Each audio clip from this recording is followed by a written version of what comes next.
Sishubile isimo kwinsizwa esebenza kwezomthetho eke yasilandisa ngezinto ezehlakalele noma-ke ebhekene nazo emsebenzini wayo. Le nsizwa ilandisa abantu ey'nkundleni zokuxhumana ukuthi umzimba ebhekene nabo njengamanje ayibazi ukuthi iyobhekelwa ubani. Kanti-ke ibona kulula ukuthi kungcono ukuthi kusherishe nabantu noma ibonise abantu emphakathini ukuthi kwenzakalani. Kulandela-ke ukuthi le nsizwa bekunamacala ebewalandela, yaqhunyelwa yisondo, yathuluza kwabo wayisiza, yaphinda ithe isamile lapho isadla kwafika amaphoyisa kuleyo ndawo la yayema ngakhona, afike ayiphuca imoto ayiphuca ukhiye wemoto. Ithe uma ngabe ilandelela yangathola ukuthi kwenzakalani, yaripotha yazama ukuthi ilungisele inkinga. Alright, kwangazi ukuthi iyalunga indaba yemoto. Right, uma ngabe kuqhubeka kokulandela bagcina sebemphuca isibhamu. Lokho kuqhamuka kumphathi omkhulu wasoLundi ukuthi akaphuce isibhamu. Uma ngabe kubuza ukuthi kwenzakalani, kwathiwa cha, uney'nkinga ey'ningi kakhulu.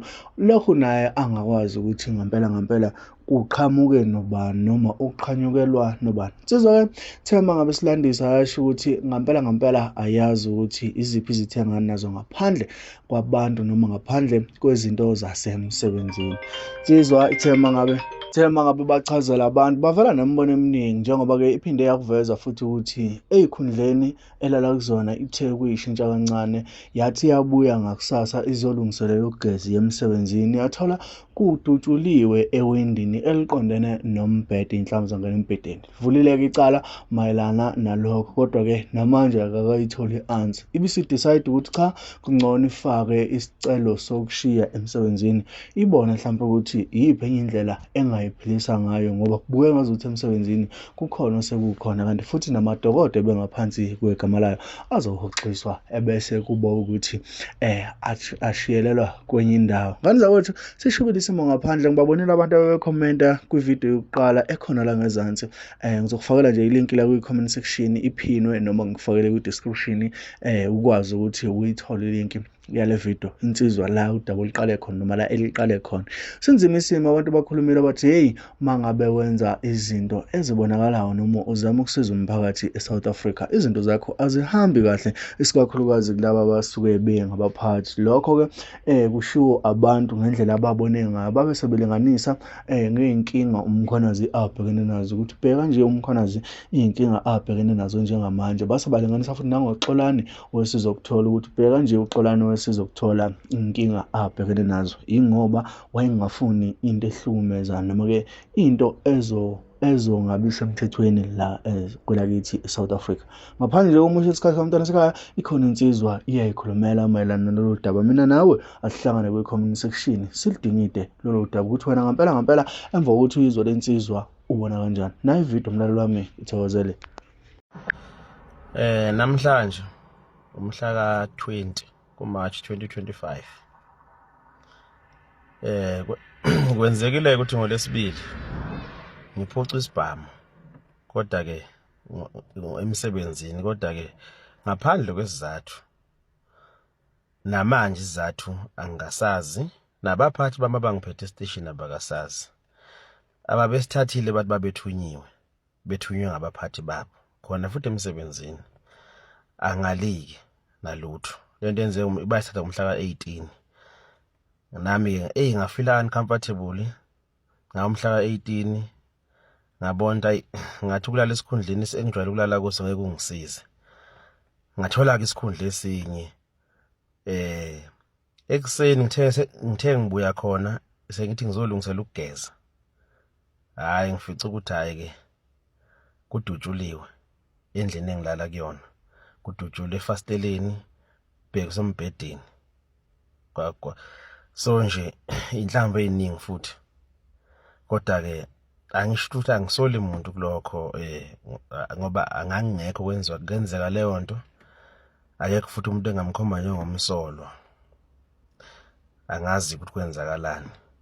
So izolo-ke ngingenanga emsebenzini ngomhla ka-19, kodwa ngabika kubaphathi bami ukuthi ngivelelwe inkinga nje.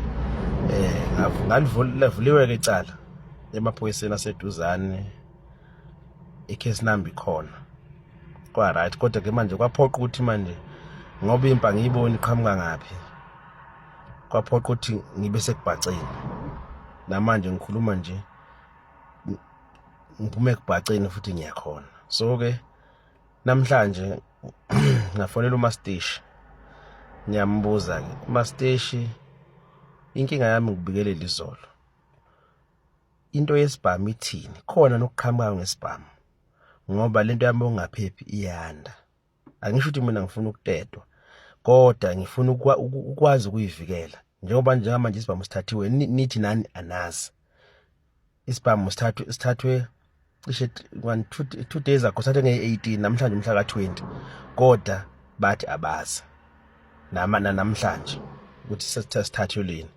So ke angisafuni ukuyikhuluma ke le ndaba ukuthi uvezini ukuthi umuntu ucompetent kangakanani, angisekho lapho. So ayikho into, angigcine sengena choice ke makuthi ngizomela ngivike zonke izinto ngezandla, ngoba mina ngicabanga ukuthi ngakhona ezinye izinto enganazo nje eceleni ngaphandle kwempe ethinta umsebenzi. Ayikho ke impe enginayo ngaphandle kwethinta umsebenzi engicabanga ukuthi nje ingakhona, kodwa ngitheka ngenza into elula ngoba ngina choice. Angihambe ngibuyele estation ngiyofaka i-resignation letter kuze la madokodo azophuma egameni lami, ngazi ukuthi akupheka ngiphenye idokodo.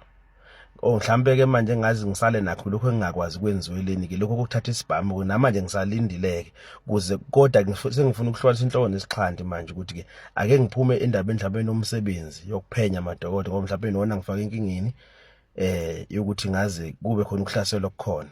Mhlambe ke ngilindele ukuthi ekugcineni ngigcine ngiphendulekile ukuthi isibhamu sasithathwe lani, ngoba namanje abaphathi bami umhla ka-20 bathi namhlanje abazi.